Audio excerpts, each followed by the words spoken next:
What's up, my freaky fear family? It's me, Fear the GreatWhite.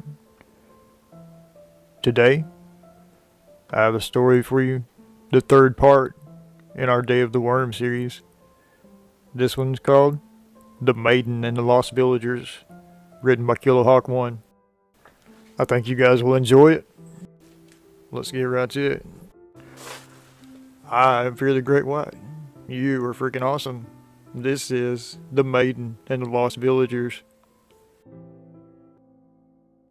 The young maiden knelt against the rubble and smoldering wreckage that was once her simple home. Smoke plumed into the sky, and ash hung thick in the air. It stung her eyes, but that was not the cause for the tears streaming down her cheeks.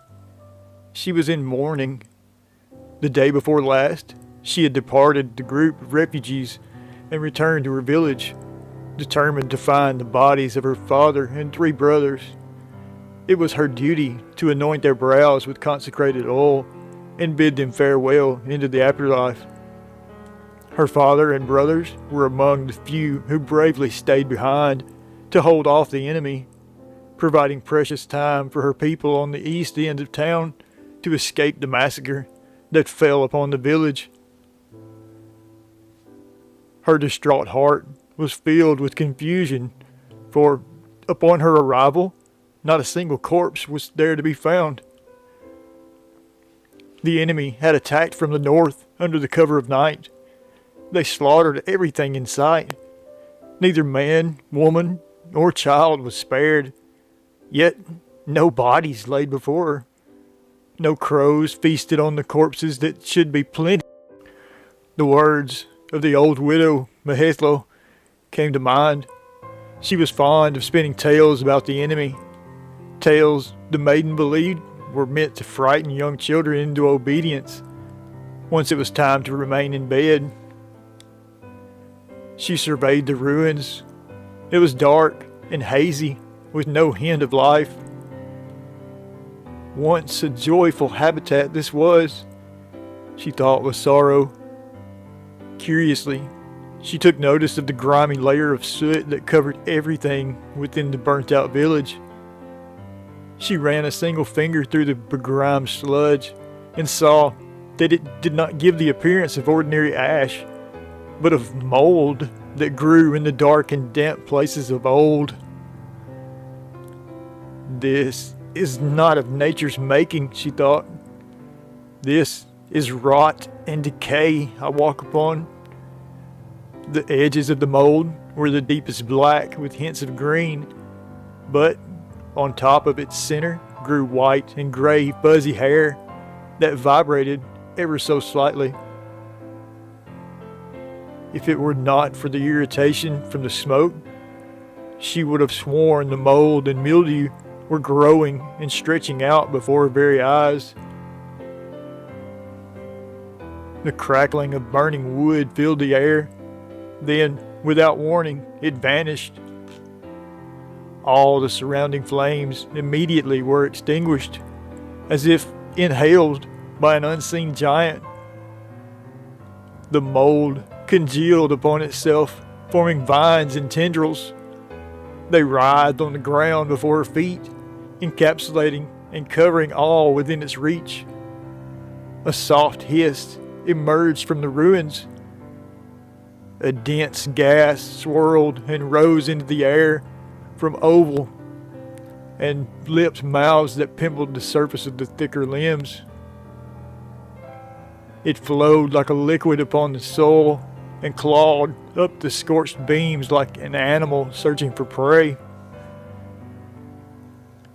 The maiden brandished her broadsword with speed and skill, for having been the daughter of a great blacksmith and the youngest sibling to 3 boys, she knew the ways of steel better than most.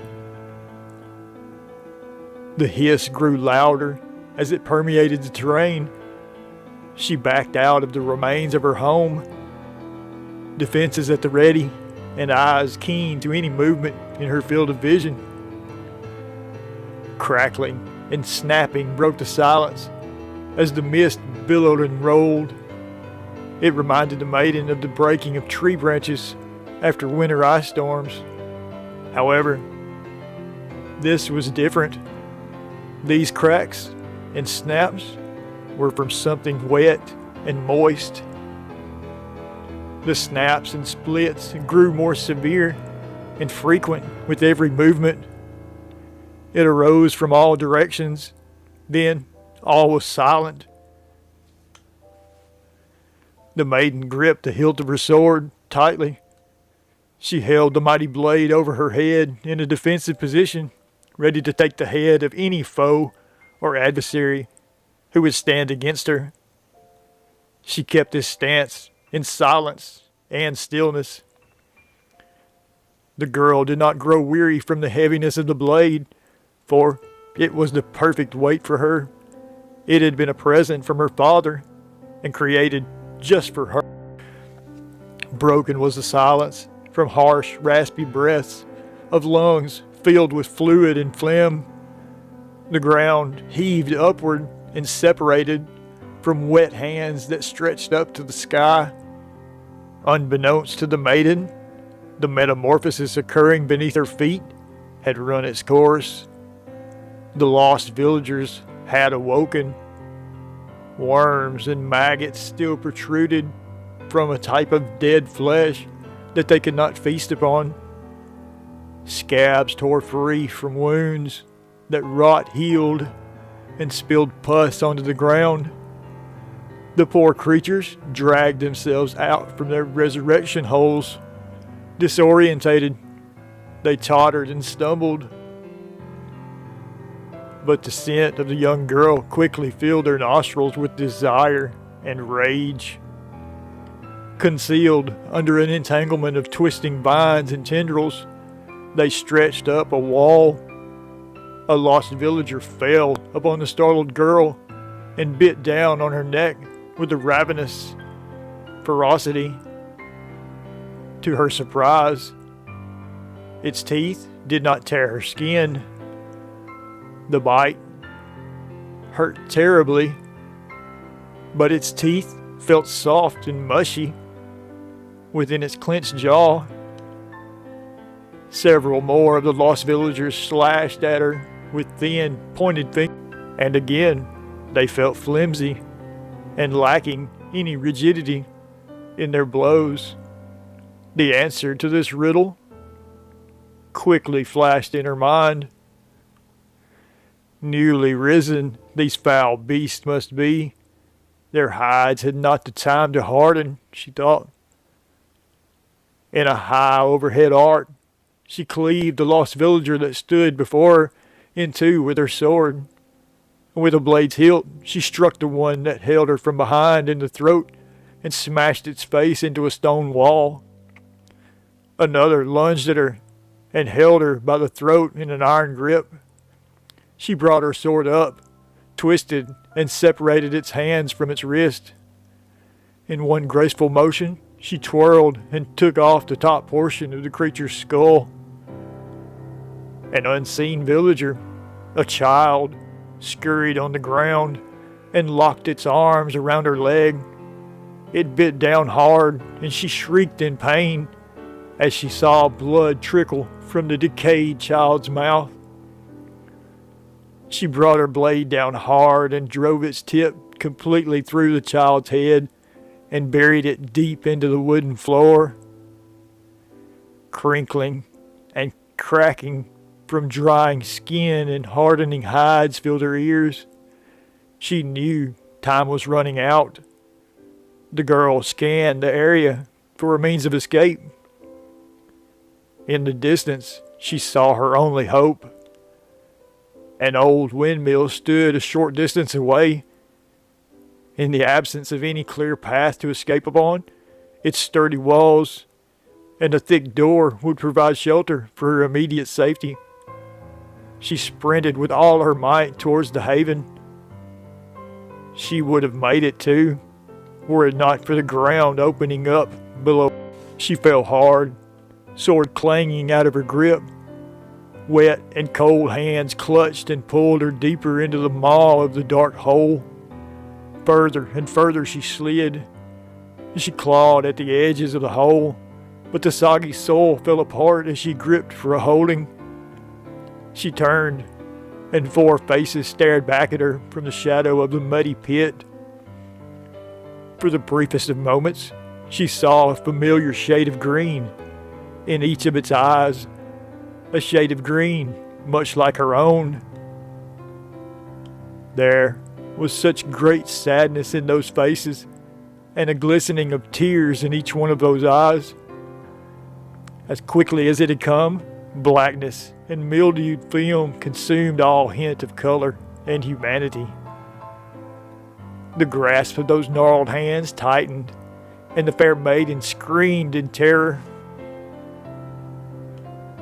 High in the night sky, a strange, high-pitched whirring emerged from the night. The sound was melodic and beautiful. The struggling maiden turned from the dead faces and snapping jaws she held at bay, and saw a twirling diamond of light approach from the corner of her eye. It streaked across the night, ricocheted off a heap, and shot towards the girl in a downward trajectory. It spiraled, missing the girl's neck by a hair, and slashed through each creature without resistance, separating their head from shoulders. The maiden followed the mysterious spinning diamond of light with her eyes. It flew high into the sky and began to descend towards the ground in a large arc, until it came to rest in the hands of a boy. The boy couldn't have been more than 15 to 16 years of age. He stood gallantly, wearing thin and light silver armor. The object he held in his gloved hand was a diamond-shaped disc with 3 blades that retracted into itself. He secured the disc to his gauntlet and drew his sword. In that instant, it appeared the mist quivered at the sight of his mighty sword. She watched him run headfirst into the approaching lost villagers. Her keen eye saw that the boy was well trained, but lacked experience on the battlefield. Still, the lost villagers were no match for his blade, an amazing diamond disc. In the distance, she saw another young boy, wearing the garb of a squire, enter the town square. Accompanied was he by 6 fearsome warriors, 4 men and 2 women. They raised their spears and blades high above their heads and charged forward with a loud and magnificent battle cry. From within the mist, hordes of decayed creatures descended upon the small band of knights. Hissing and spitting filled the air. The sharp clang of steel against hardened exoskeletons echoed across the barren village. The monsters fell upon the warriors from rooftops. They leaped into the air and crawled on the walls. The beasts flanked their victims with lethal precisions. The green mist swirled and surged, blinding all caught within its wake. The young warrior approached the maiden. With a smile, he offered her his hand and said, "My lady, how did one so beautiful such as yourself come to find herself in such a dire predicament?" She was dumbfounded and in shock at the massacre she just witnessed. She stood aghast at the nonchalant demeanor of the boy he displayed for the loss of his comrades in arms. She had never seen such disregard for life or such dismissal of loyalty. Those brave souls must have shone for this child. Puzzled, rage built within her soul. She shouted, But your friends just perished before your eyes, and you did nothing. Do you not have any?" His smile grew wider than before, and the boy said, "My dear lady, you lay before the warriors of the 6 realms. The other was a squire to my father and champion to my mother. If any one of them were incapable of fending off a pitiful pack of flaccid deadlings, they would have no place at my side. With a slash, the squire's dagger slashed through the air, releasing a burst of golden light. The malignant mist evaporated into nothingness underneath its rays. In the clearing, the squire stood brandishing a brilliant blade. By his side stood two young women of no more than 20 years of age. Each held a short sword in reverse grip and wore gauntlets of silver and blue steel. The four men guarded the rear, an elderly man, a slightly aged man, and two young twins. At their feet laid the slashed and cut corpses of the villagers. A second wave of deadlings came at the warriors like a black wave of water. Their hard skin was glistening in the moonlight. Each of the women warriors took on two foes, blocking slashes from their lethal fingers with their gauntlets and stabbing decayed flesh with their blades. The old man held a menacing dory spear, capped at the rear with a heavy spike. His hair was long, interwoven into the braided hair's end was a silver marble. Swings of the spear and snaps of his neck severed heads and crushed skulls. The twins each carried a sword. One brother bore a kopis, a thick, curved saber. The other carried a xiphos, a straight, double-edged sword. They guarded each other's flank and worked as one, anticipating each other's actions. The middle-aged man was blind and held a curved dagger in each hand. He slashed throats and severed limbs with precision of any sighted soldier. The young maiden recalled the stories from the widow and the songs from the minstrels and bards. Could the tales be true? She thought. All the whispers and songs retold and sung? Was there more to those words, she pondered? Could it be true? The prophecy of the day of the worm? The young warrior cleared his throat to return her attention to him. Full of boyish playfulness and one hand behind his, he offered his other hand to her once more and said, "Forgive me, my lady. I am normally quite shy about things such as this and find rejection quite devastating. However, in this case, I will risk the embarrassment and shame." With a sly grin upon his face, he revealed his concealed hand and held up her sword and said, "Would you care to dance with me?" The maiden saw the dark figures moving in the shadows. She looked into the eyes of this mysterious young warrior and felt a stirring she could not deny. She smiled and took hold of her sword and said, "Yes, good sir, nothing would please me more." I hope you guys enjoyed that. That was The Maiden and the Lost Villagers, Part 3 to the Day of the Worm series, written by KillaHawke1. If you did enjoy it, give me a like, leave me a comment, share it with your friends that you think might like it. If you want to join this freaky fear family, you can hit that subscribe button. But don't forget to hit the little bell so you'll get notified when new videos come out. As always, I'm Fear the GreatWhite. You're freaking awesome. This was The Maiden and the Lost Villagers, and I'm out. Bye.